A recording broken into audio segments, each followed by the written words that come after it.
Hello, President. All right, wait, let me put my radio down here. I'm just listening to you guys. Give me a second. Okay. There you go. Awesome. I had a full blaster sitting down listening to you. Just admiring Cowboys' work ethic. I was talking to him about it, so can't believe the amount of hours this guy puts into the show, I know. into NCI in total. So Yes, NCI owes him a great debt, I'll tell you that. So I do. yeah. So anyways, I hope they don't forget that, NCI. I hope you're listening. Okay. Updates. Unfortunately, we're in a bad state in our province again in regards to forest fires that have been ignited by lightning. But the majority, I understand, is by lightning. Yeah. It's forcing, again, communities, reserves, villages, potentially even cities. Thompson, Yeah. Limpon got hit last time. And now Thompson, we're talking 16,000, 17,000 people. Yeah. And it's unbelievable if that's going to happen. It truly will be probably the biggest we've ever seen in this province ever. Yeah.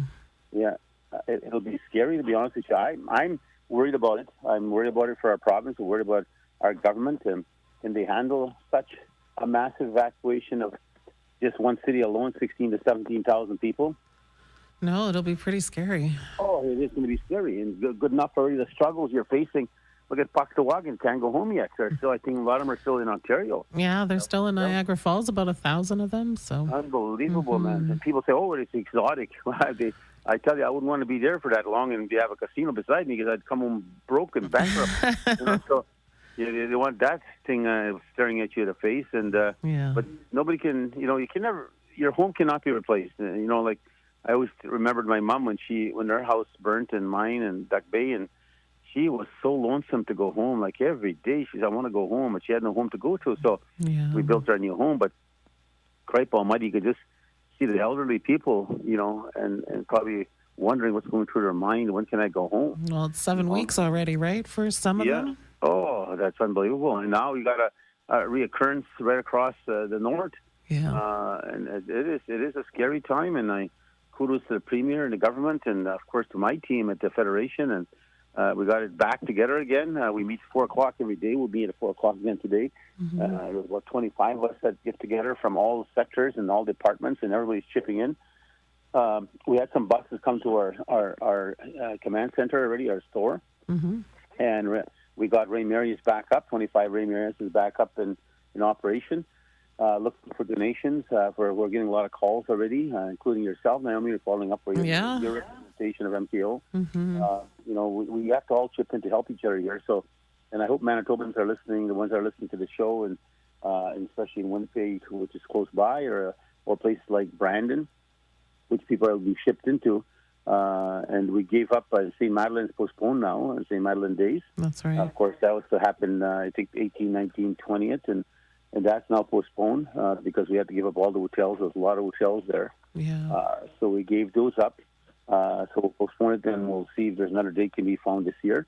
But it truly has changed the very essence of things that are happening. And I know everybody's looking forward to going to St. Madeleine, meeting each other, greeting, and families coming to families, so they haven't seen each other for a long time, relations to relations, friends to friends. So that, of course, will hopefully still take place this year. Let's just hope. But right now, the priority is going to be the fire. And so, again, I want to thank, Stephanie Mueller, who's leading our department on that. She's the lead of the command center. She gets a brief every night, 7 o'clock for the province. So in that brief, she gets a chance to understand which reserve or which village or what community is up for next, potentially for being evacuated. And in the methodology that's happening right now, I think in some places they're taking, they call it tier 1, tier 2, tier 3, really priority-wise. People that need medical, I think Hospital Thompson was shipping out already a lot of their patients out. And so it is a scary time for a lot of people. And I think Split Lake has lost, 7, 8 houses already? Yes. And they're trying to save the rest. And so, it's a lot it's like a war zone out there, obviously, it's taking place. And even here in the south, you can see it in the smoke everywhere. You can see the smoke that's come from the north and lingered this way up to the south. And so it's a challenging time for many, many families. And the sad thing about it, a lot of people, especially when they go in these army planes, excuse me, they can only take a backpack. Yeah. That's why they're struggling. People are saying, well, why don't they bring more clothes? They can't. They're not allowed to. And so that's why they struggle for looking for opportunities to get clothing for their children, clothing for themselves, their family members. Baby needs, again, a lot of that is left behind. So if there's strollers, a lot of time we get less. How long did the other one take? What, 5 weeks, 6 weeks? It's been, What was the last one? it was 7 weeks ago. 7 weeks. Wow, Yeah. wow. So our team was like every day we meet at 4, and that's every 7 days a week, and we go through what it is we can do, how can we make a change, and what other supplies do we need, how much spaces more can we find, So that's a key fundamental thing we're doing right now. So we're fortunate to have some buildings that we can access. Our camps now are coming to full usage, which I'm very happy to see. Of course, our camps have full kitchen, big kitchens in them, cafeteria-style kitchens, and they have internet, they have TVs, they have laundry mat, and even exercise rooms. So we have everything inside these camps, and they really make a big difference. And people really, but they get bored. And one of the things I truly expressed to my team when we were meeting yesterday, and hearing the people that are reaching out and saying, "Look, can I volunteer somewhere else? Can I do this? Can I do that?" And people that are in these camps are looking for things to do. So they're jumping in and helping out too. They want to make a difference back home or back to their family or back to their community. And so they're helping out here in different forms and different ways. So I really appreciate how everybody's coming together to help each other. And especially my job is representing my people is to show my great pride in our historical culture coming back into full circle. That's how we were. We always helped each other. And that's something that's got to maintain. And we lost it somewhat in a lot of our communities, and jealousy snuck in there and took that away from so many families. And then families are fighting families instead of families supporting families. So it's unfortunate, and I hope this will help us get closer together at the same time as we're going through this tragedy and this hardship. So again, I want to express openly and loudly to all citizens, all Manitobans, our command center, we call them stores. So these are not handouts. These are stores. They don't buy nothing. They don't come in with money. They don't need money. These are just the good hearts of Manitobans and Métis and First Nation, non-Indigenous people donating at great numbers and great opportunities. And so when you come there, you're coming to shop for a few items for yourself and things you might need for your family while you're stuck out here. And let's just hope that Thompson can be saved now, that there's not going to be evacuation on Thompson. Because Thompson will be the crisis, the biggest crisis when it hits. So that's the scary part. And how does the province now find a place? I understand they're doing the convention center. They have 7,000 cots potentially there. Yeah. They're going to put up, and then they got different arenas. They're already structuring up. So that's again showing you just the size of this thing and magnitude of how big this thing is. Yeah. And so again, you look at Lynn Lake, Leaf Rapids. Lake is in the biggest trouble right now. Nelson House, Cross Lake, South Indian. And everybody's watching Thompson very closely. Now there's also saying the fire from Saskatchewan can linger back to Flint's Lawn. Right. So, so hotels in Bryan, Portage, Perry, Winnipeg are full already. So Billy Mazienko is going to have 200 soccer cots. Complex Leela's going to have 1,200 cots. Mm-hmm. RBC Convention is going to have 7,000 cots. So imagine all those people just all piled up into one big emptier spaces, right? So we're trying to get the bigger families together in our. We're looking at we have any vacancies in any of our houses that we've built, all of our apartments and so forth that we have. So there is some, and that which is great. And that, again, we don't just take us. We've had First Nation families that are really in trouble. Like last time, we had one that she came. A kid had cancer, the other one had autism, and so we kept them together in one of our placements. And so. And they were so appreciative, and different First Nations from different communities have come to us, Puckalwag and so forth, and we're there to help them all. And this is not about race. This is not about who you are or your Métis or First Nation. Our goal, of course, is to help everybody, but my function is to make sure my citizens are taken care of. Yeah. And that's something that's my responsibility.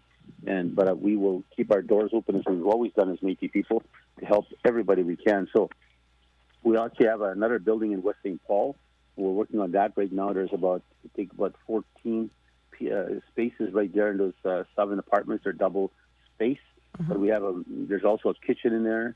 So we're cleaning that right now, getting it ready. It's actually very beautiful.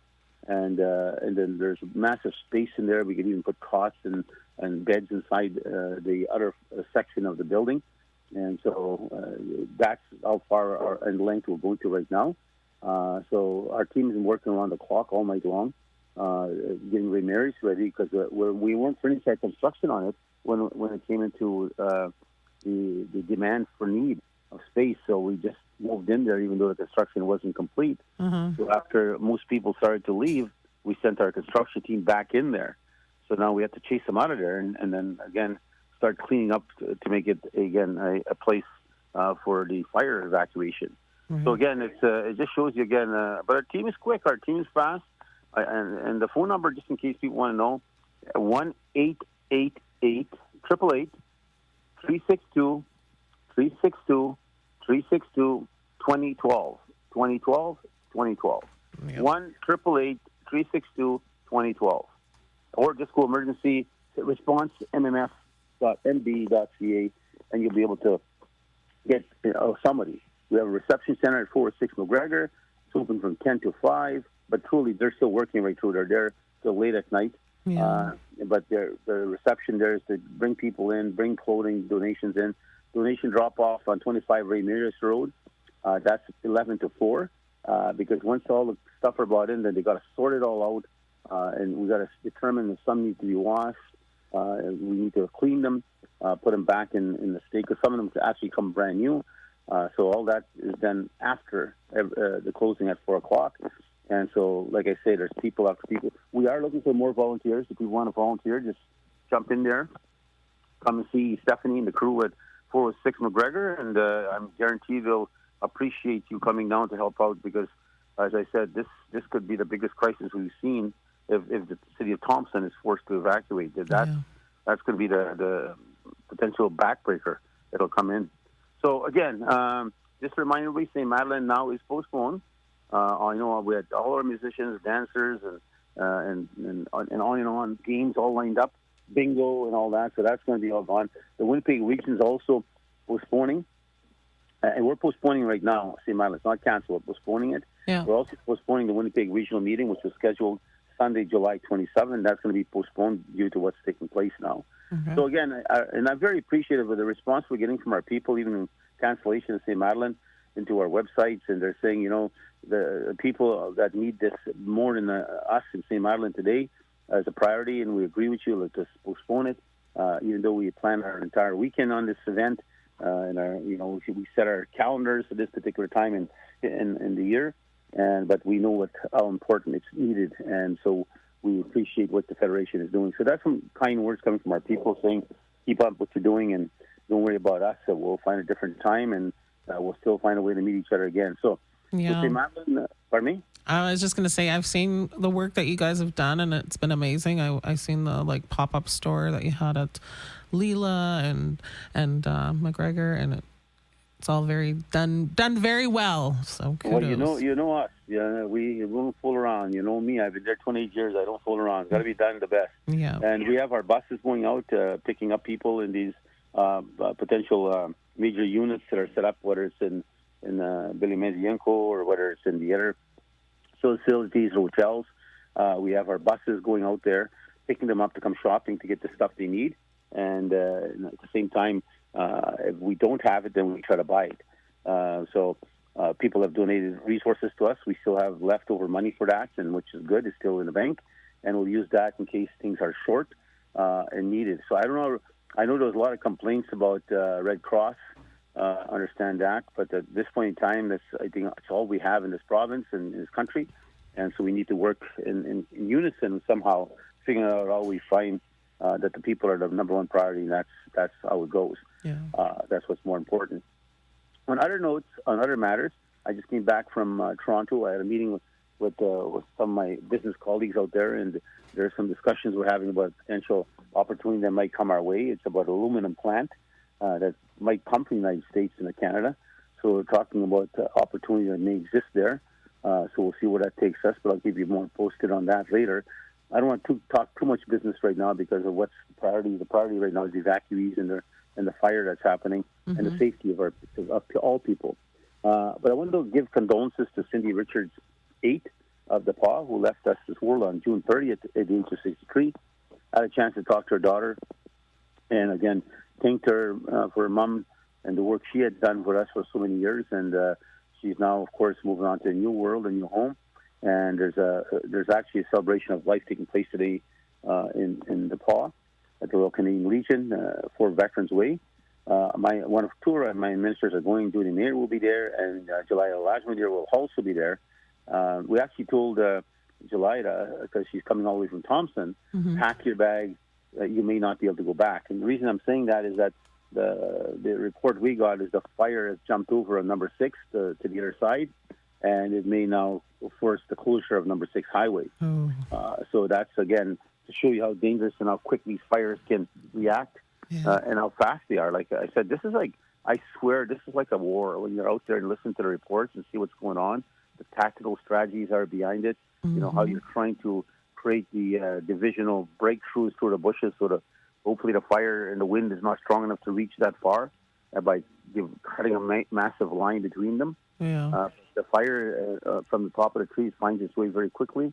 It depends how strong the wind is, and jumps. It even jumps over lakes. How powerful it is. So it's quite interesting how I think as a country we need to really, again, as I said last time, we need to rethink ourselves. We need to reorganize ourselves and don't look at this as just something once in a blue moon. These are now too much that have come our way, and we need to make sure that we find a way to be better prepared as a country and as a province.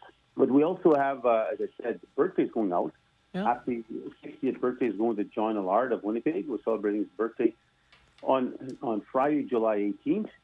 So he's a good aging young man yet. But we also have a birthday going out to Johnny Como. His birthday is July 16th. He's going to be 79 years old.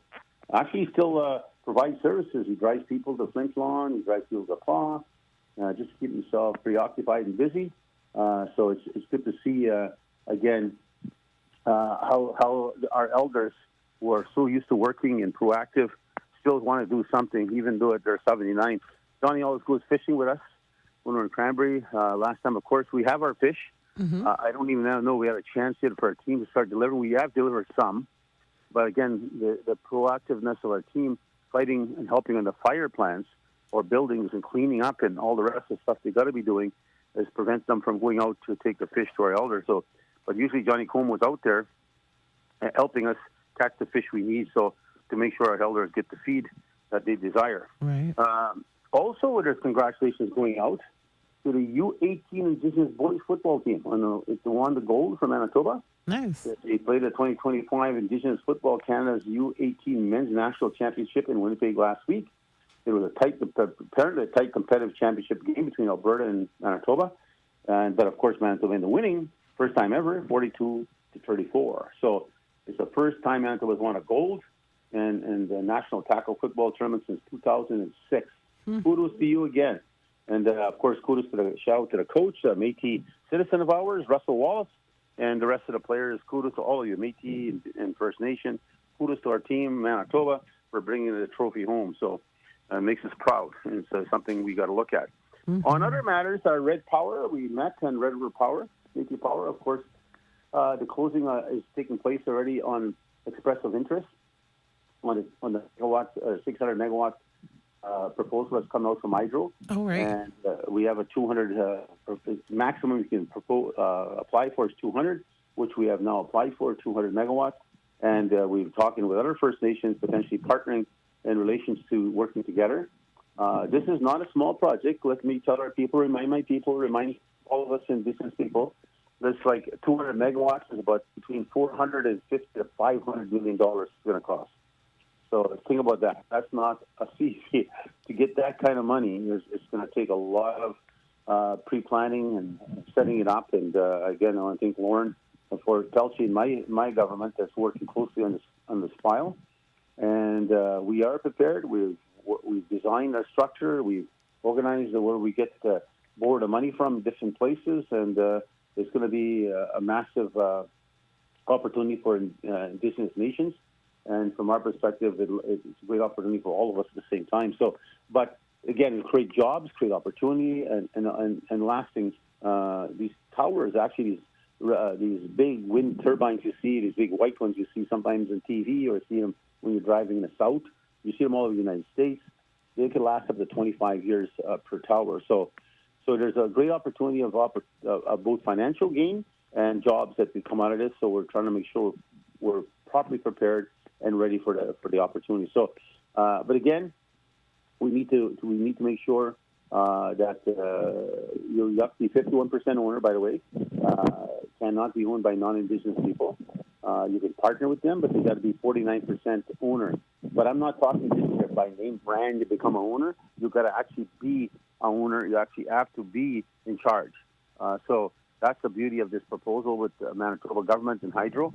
And before, sometimes, these non-Indigenous companies would come in, find an Indigenous name, a person, register them, and say, oh, we got a 51% owner. Yeah, but all they did is just put their name on there. This, you have to actually own it. You got to run it. You got to be in charge of it, and you'll have to be ensuring that you're getting the best benefits for your people. So that's why this project, I believe, is such a game changer, and I'm looking forward to seeing our production and definitely our, I would say, our success and moving forward. And we will raise that money. We know that we're very confident about that. And so what will be the big challenge is what's Hydro willing to pay. And so when you hear us talking about 5 cents a kilowatt, that's the numbers you'll be hearing. 5 cents is too low. So people are going to be looking at 13 cents to 11 cents per kilowatt. And somebody say, why? What are you talking pennies? Those pennies come into millions very quickly. So it's based on, of course, Hydro flowing through there and proposing it. But so those bottom negotiations with Hydro will be very fundamental. If they try to underfund us or underpay us, then all this could be for naught. And I tell you, we'll be very, very upset. And I think the province would have mud in their face if that was the case, where Hydro tried to take advantage of Indigenous governments by not paying them properly. So that's going to be the big negotiator that will be coming up next after this. The tender's got to be in by, I believe, the fall. I don't know the exact date, so I'm not going to say a date. Right. But it'll have to be in by the fall. The board meeting for METO, again, that was where we're revamping our entire economic zone from our pharmacies all the way to our construction, to our camps, to all of our businesses that we have out there. We have quite a bit of them. So we're revamping all of the infrastructural components, how they all come together, because we are moving on our treaty. And I will be meeting with Carney in the next little while, the Prime Minister. Right. I believe in a few weeks from now. And one of the agenda items is going to be our treaty on that discussion. And once the treaty is in play, there'll be a different tax regime for Métis businesses under our government. We still will be paying taxes as citizens, but there'll be a different tax regime when we come to business systems, and definitely Métis government's businesses, as provincial governments, their businesses will be scheduled in a different tax formula. So that will help us bring in profits into the government, but at the same time taking those profits and using them for education, where you're going to use them for children, or you're going to use them for sports. But it gives us the opportunity to take and bring new revenue in to help our people. So that's what our Métis Economic, if you hear about the METO, Métis Economic Development Board, that's what it's all about. It actually has about 9 different or 10 different structural businesses under it. And our committee is to look over those things to make sure that they're properly, even our golf course in Chartrand, that in our camp that's coming there, we're going to have a RV camp, which is going to be water sewer direct hookup, and it's costing us a hell of a lot more money than I anticipated. But it's going to be one of a kind, where you can just drive your camper there and then you hook it right up to water and sewer. You don't have to use your little septic pot, I'll call it, inside your RV, or the little tank you have. You'll have a direct water and sewer hookup as like there at home. So that's why it's costing us a little bit more money. It's taking a little bit more time, but that should be completed very, very soon. But again, the golf course is going full steam ahead, and we are making money on our golf course. But because we also have a top tier restaurant there, we have a golf pro shop there, and Chris is running it very, very effectively, and so we're very pleased. All those businesses now are flowing in. That's why I say Mito, from the golf course, the pharmacy, everything flows into our store. Our store is actually doing very well. Mm-hmm. We're still buying a lot of products from our artisans, and now we're selling those products both in internet and worldwide, and within Canada and within Manitoba. So that's working out well. We're helping a lot of artisans now, and they're very pleased about that because they don't have to sit at the mall all day and hopefully sell a product here or a product there. So we're buying their products and we're putting them out to market, and it's really making a big difference for the artisan. But at the same time, we're making some small profits on a sale because, again, there's not much leverage in there. We're not trying to take advantage of our artisans, and so at the same time, we're looking forward. Now, I'm trying to get an update just in case people are listening. Of course, hunting has started July 15th, our big game hunting. Mm-hmm. My concern right now, and I express that to all my citizens, and if you hear me now, I'm talking to the province about my worries about the north and trying to go out and hunt game once even the fire is over. I think we need to talk about this. We'll talk to the chiefs. We need to talk about how do we preserve. I'm sure there's a lot of animals dying, a lot of moose, a lot of deer, a lot of bear, a lot of just birds, and you name it, are dying in these fires. And so we need to do a quick evaluation. What's our stock as a Manitoba? What does it look like? So we need to talk about that. We can't avoid that. But fishing is back, and people are out there fishing. I just hope, again, the conservation officers take heed, not trying to harass my people, not trying to charge my people. But sometimes these conservation officers take advantage of it, and they say, well, there's no real policy that tells me exactly I can't do it, so I'm going to charge you, because they want to enforce their power. They just want to scare our people, and they don't agree to it personally as a person. And too bad. The Constitution, the law is there, and you better listen to it, or else, you're going to face your own deputy minister and ministers, because they're going to face us. And we're ready to go to court at the drop of a hat if you harass my people. So we have the money. We'll go to court without hesitation to protect our people. So with that, I'll say goodbye. And to all the people out there, be safe.